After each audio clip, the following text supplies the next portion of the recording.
Whew, what if I told you that this Amon build, you're not only going to become the ultimate barbarian axe wielding fiery frosty badass, but you're also going to have access to a whole bunch of drones that will hack, slash, and smash the living shit out of everything that gets in your way. What's going on, everyone? It's Word here, and welcome back to the channel for another banger of a video. But first things first, if this video gives you any joy, knowledge, or any other happy, warm feelings in your tummy, then consider liking and subscribing because it helps out tremendously. And you know that I ain't stopping. I got a whole lot more Borderlands content coming your way from today until the end of times, or something along the lines of that. But without further ado, let's get right into it. Now look, as always, we're going to jump into Maxlow, my favorite testers build site, and we're going to talk about how we're going to make this build work. And the build is simple. Get all the drones for as long as possible, hopefully indefinitely, and make sure that they're as strong as they can be. I'm going to address the elephant in the room. You see it correctly, and I have not lost my mind. This is a capstone-less build. And the reason for that is because the Neuromechanical tree gives you access to harsh furnace as an action skill, which is you take out both your axes, left click for fire, right click for cryo. They go on a cooldown. If you run to pick them up, that cooldown instead of 20 seconds, 10 seconds, and then you do it again. The action skill itself doesn't seem to have a cooldown, which is good. You can just keep on using your melee weapon skill damage with the axes. Now, this interaction with having two axes is going to be multiplied by the axe and stone augment of our choice. This one will reduce either the action skill or will reduce the ordnance skill cooldown. Left click or right click. It also gives us 40% move speed, which is, is right up my alley. I want to be always fast as fuck, boy. And with this, we're going to be. Simple as that. Now, we're going to take cast iron as the first points, and let's get into the nitty-gritty of the details of it, because we want to make sure that our forge skills get as little cooldown as possible, and we get some extra gun handling, which is nice on the side in case we cannot throw our hammers or we cannot pick them up. But after that, we're jumping right into tempered pyre. This is our first drone. It activates on any forge skill. And mind you, this doesn't explain it very well, but the forge skill is not the action skill. It is left click or right click, and you get a drone. The duration of it is 20 seconds, which happens to be the same as the duration or the cooldown of the axes, which we're going to reduce by half because we're expert gamers, and which we further reduce because we're smart and we're going to take cast iron. So what we're going to do is we're going to take another one. So we have two drones for a reduced duration, which we don't care what it is, because even if it's halved, we're still going to be able to make it because of cast iron and because we're going to catch the Raven style, right? The axes, easy as that. Now we need another 4 points into destruction engine so we can move on into the later stages and get more drones. And this one gives us extra damage on the axes and some extra detonation damage. The detonation is simple. Whenever you hit something with a forge skill, you apply a debuff. You can have 5 of that debuff, and the bigger or the more debuff you have, the bigger the boom. Simple as that. Nothing to talk about. Then we get onto the options to get 2 more drones. One is going to be tempered ice and one is going to be tempered lightning. They both work the same way. Tempered ice gets activated when you use your ordnance skill. Tempered ice gets activated, or tempered lightning gets activated when you use your action skill.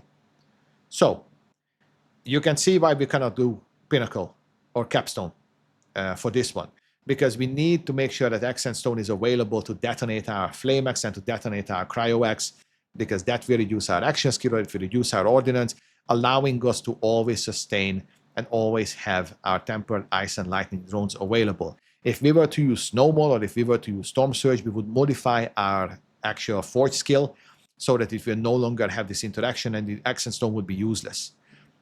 The reason why we don't care about this is because this will be our leveling build at the very least, where the minion builds are usually the strongest. So once we put 5 points into ice and lightning, what are we going to do? We're going to buff the living shit out of the drones and make them really strong. 5 points in masterwork for duration and damage. 5 points in escalation for attack speed and move speed. Easy enough. 3 points in hone points for the chance for them to be able to critically hit. 2 points in blast furnace to make sure that when they critically hit, you get some more damage. And it's not only you, because the drones are an extension of you, so they also get this damage boost. and then 1 point into Ordained Hammer, because this looks like it's gonna be fun as hell. Now, if this works, just the regular way where they take the damage of your ordnance and then they can do that damage as well with an additive flat fee or flat number, that's fine. But in case they can use your ordnance ability or the skill, whether it's a grenade or if it's a rocket launcher, this could be funny as hell when your drone is doing a carpet bomb with your rocket launcher. That'd be hilarious. So the whole nuance that you need to think about, right? And the reason why I'm being cautious with not building it out any differently is because I want to have this to be my leveling build. The problem that I have and the fear that I have is that every single game, whether it's Path of Exile or Diablo 4, the minion AI is dog shit, which means that they fall off, they're stupid, they die, they are weak, and they just never work as you'd want them to in day one patch, and they fall behind all the other raw damage abilities. But these are one of the most fun specs that you can have, so I always try them, and I highly recommend them. And yes, we have 8 points, so we're gonna quickly go into Calamity.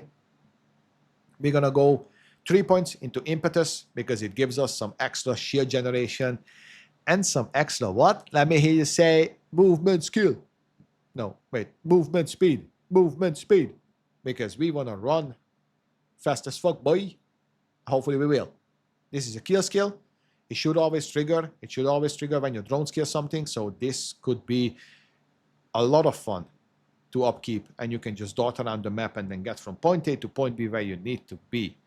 After that, I put 2 points into this combo blade. Really, you can put it anywhere. The reason why I did this is because I can get melee critical hit chance, and the axes count as melee. And I'm acting like a ninja, but the axe throws are going to be essentially melee damage.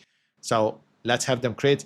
You could go heavy plate, where you can get some super shield capacity, or you could go what burns within, where you get some more damage for your fire axe, if that's what you like, or if if you don't need ordnance cooldown because you have so much of it, that is an option.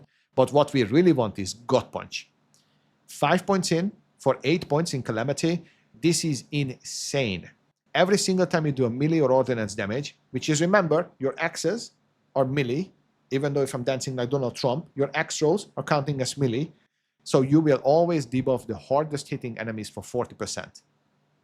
I cannot see a world where this is not a must-have for every single endgame content. So take it. Really, take it, always. 40% is a shit ton. I'm not going to say to take it right away, because I think it's very easy to get a good power spike in the early levels, but I would take this as the last 3 points when I'm coming into endgame and when I'm starting to get into the farming of the vaults and then seeing how can I overcome that initial being too weak, but then trying to punch above my weight with difficult endgame content. So let's recap. 4 drones, strong as hell, always available, throwing axes, running around like a madman. This sounds like a hell of a lot of fun. But let me know what you thought in the comments below. Do you think that this is going to be a great build, or do you think that the AI of the minions are going to let us down once again in another game and it's just going to be dog shit? Either way, if you like this video, like the video, yes. If you're not subscribed yet, hit the subscribe, hit the little bell and all the kind of things.